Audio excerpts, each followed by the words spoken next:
এর আগে আপনাদের দেখিয়েছিলাম সরিষা ফুল, আর এটা হচ্ছে সেই সরিষা দানা এবং সরিষা পরিপক্ক।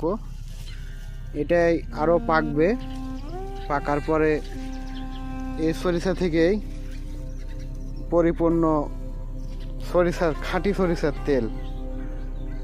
এই যে সেই সরিষা, মাশাআল্লাহ বাম্পার ফলন হয়েছে এবং বাজারে এই সরিষার পর্যাপ্ত একটা দাম রয়েছে, পর্যাপ্ত একটা বাজার হয়েছে, যেটা সন্তোষজনক। কিন্তু এই চাষটাও ইদানিং প্রায় বিলুপ্তির পথে, কিন্তু আমার অনেক ভালো লাগে। এবং সরিষা ক্ষেত আপনাদের সবারই পছন্দের, এগুলো সব হচ্ছে আমাদের সেই সরিষা ক্ষেত।